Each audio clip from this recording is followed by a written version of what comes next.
the question was, is Grit Gym welcoming to people trying to lose 40 to 50 pounds?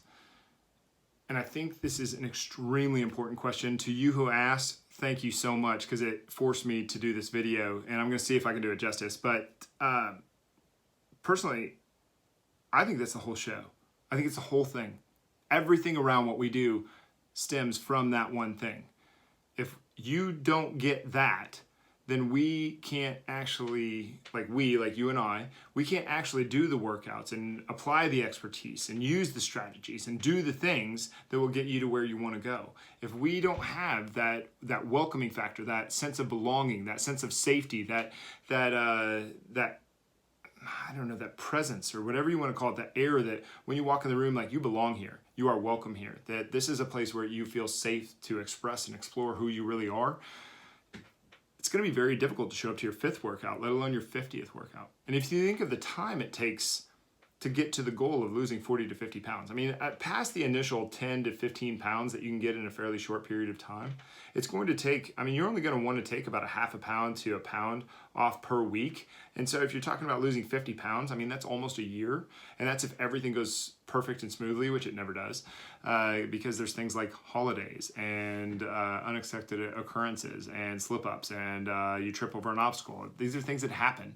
And the obstacles are not what you know that you need to do. It's the things that you know that you need to do that you're not doing because there's some kind of emotional charge that is happening around that thing. Otherwise, you'd already be there.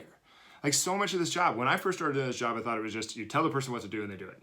Well, think how silly that is. I mean, when I started doing this, I was just a kid, so naive.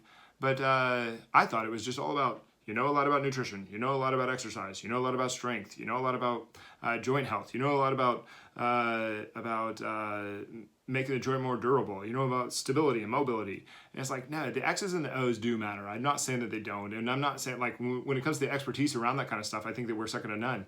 But the thing that we probably put the most time and effort into is actually getting to that, what do you even call that? That sense of belonging. I don't even know what it is, but have you ever had those people that you just feel like you belong around, you feel very welcome around them, you feel very safe, like the people that they can still confront you about stuff because they care, they're nurturing and they're supporting you and getting further, or they're kind of challenging you in a sort of supportive way, but there's like an air of safety around them.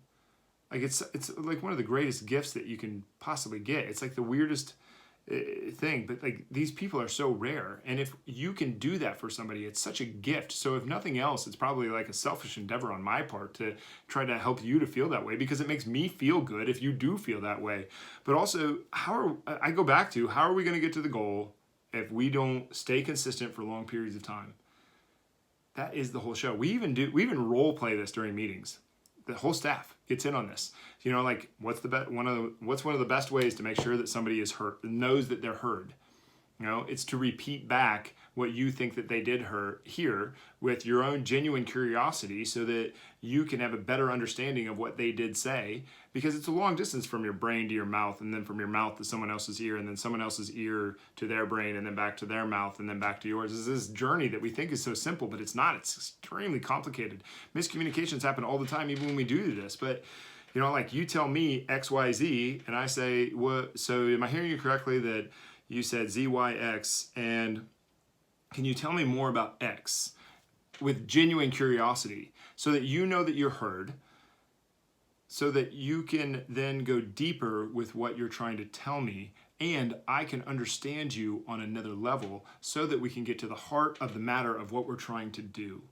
That is where the real magic happens. And I don't mean magic in like hocus pocus way. I mean, like, that is where like things change. There's something, I don't know what it is, but there's something crazy that just goes on when you get to the depths of the things that are holding you back, when you start to challenge self-limiting beliefs, and you start to put,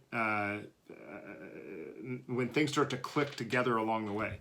It's an amazing thing that's happened. And so, like, it's not just a gift to help someone feel like, it just feels good to belong. You know what I mean? And I want you to feel that way. And I don't want to get too personal here, but like, for somebody who just never felt like they belong, like never, ever, never felt welcome. Like, it didn't matter who I was around. People were dangerous and scary. and I didn't know what to do. So I just spent a lot of time alone. And I'm not saying it was bad. I got good at spending time alone. But getting around people who you don't have to protect yourself from, who are there because they care about you, who truly care about you. It's such a huge gift. It's such a big deal. So what to expect at Grit Gym? You're not going to see a bunch of people walking around their sports bra and spandex up and down. You're not going to see a bunch of ripped out dudes picking their back knee in the mirror. There actually are no mirrors. The big reason for that was because the place that I worked at before Grit, there was actually these two sisters, Sister A and Sister B, let's call them. Sister A, whenever she would do a certain exercise, she'd always look away from the mirror like this. And one day when Sister A was gone, I asked Sister B, I said, why she do that? And she goes, it's because she hates how she looks in the mirror. And I was like, oh my God, for real? And I was like, we're never putting mirrors up at Grit. So we never did. I want you internally focused anyway. I don't want you looking over in the corner while you're doing a squat. I want you self-reflecting on how your body feels. We're building a relationship on the inside first. And I don't mean that from a psychological way there. I mean actually where is my knee? But a lot of this stuff, like, are we welcoming? You will be around, for the most part, the lowest age that we probably still have a few people in their 20s, but for the most part, the average age is well into the 50s. You're not going to be around, I don't want to put down the Grit Gym people, but you're not going to be around like these athletic specimens and be intimidated by everybody every 10 seconds and be judged and shamed. No, that's not what's going on. We do an extreme amount of work to make sure that you feel safe, to express and explore who you really are, and that you feel welcome. We even ask other people that are clients here at Grit to reach out to you and to support you. And even in your first workout, if you are just in a one-on-one with your coach, and there's little things that we do, like we leave a note on your first workout of your first program every month. Anyway, I'll bend over backwards to make you feel welcome. I want that. And I think it's almost like a selfish endeavor because it makes me feel good for you to feel like that while you're here.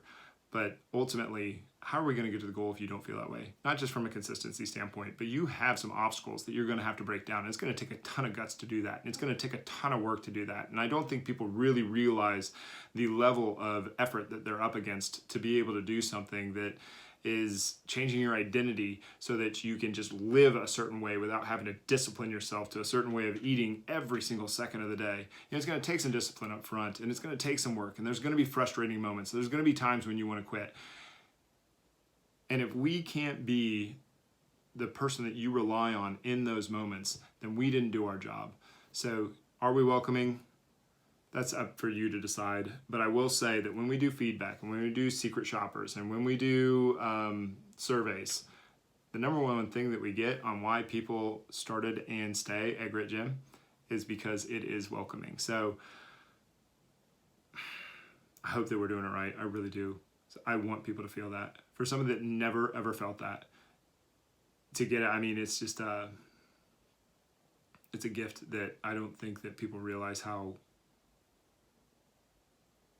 big of a deal it truly is. So anyway, what to expect at Grit Gym. I hope this cleared up a few things. Thank you so much for asking this question. It made me get very, very clear with it and rethink some of the things and realize that we are not putting that message out there like we should. And that should be something that all gyms should do, is being extremely welcoming to the people that are wanting to do something good for themselves, because you're doing your future self a favor when you do this. So anyway, this video is getting along. Hope you got something good out of it. Thank you. For the person who asked this question, thank you.